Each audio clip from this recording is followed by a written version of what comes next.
యంత్రాలకి మనసుంటే ఎలా ఉంటుంది?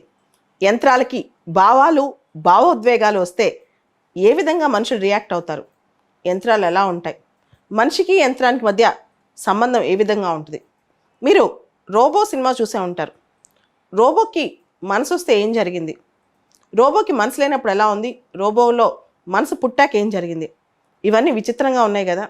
మన మనసులో ఏముందో తెలుసుకునే ప్రయత్నం యంత్రం చేస్తే, మన మనసులో మనం ఏమనుకుంటున్నామో యంత్రం మనల్ని చదివేయగలిగితే అది మంచి జరుగుద్ది, చెడు కూడా జరుగుద్ది. చిన్నప్పుడు ఆదిత్య 369 అని ఒక సినిమా ఉండేది. దానిలో మన మైండ్లో ఎవరైనా మనం అనుకుంటూ ఉంటే, తిట్టుకున్నా ఏదనుకున్నా సరే బయటికి వినిపిస్తూ ఉంటుంది అనమాట అందరికీ. అరే ఇంత టెక్నాలజీ అని. అలాగే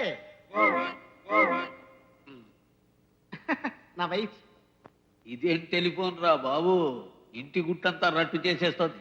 పని చేయకపోయినా మన కాలంలో టెలిఫోన్లే బెటరు. పెళ్ళాం తిట్టినా పక్కవాడికి తెలియదు. నేను మనసులో అనుకున్న మాటలు స్పీకర్లో నుంచి వినిపిస్తున్నాయి. ఇది మా కాలంలో కనిపెట్టిన కొత్త మిషన్. మీ మనసులో ఏదనుకున్నా సరే అది టపీమని సౌండ్ గా మారి మా స్పీకర్ లో వినిపిస్తుంది. అయ్యయ్యో, ఇదెక్కడ కర్మరా బాబు. మనసులో కూడా ఏమంటే తిట్టుకోకూడదా? అయ్యా, కాస్త దయచేసి ఏమీ ఆలోచించకుండా ఉంటారా? వెనకాల స్పీకర్లు ఉన్నాయి. ఏం ఆలోచించకుండా ఎలా ఉంటావండి? మాయాబజార్ సినిమాలో సత్యపీఠం గురించి చూసాం. ఇది దాని అమ్మ మొగుళ్ళగా ఉంది.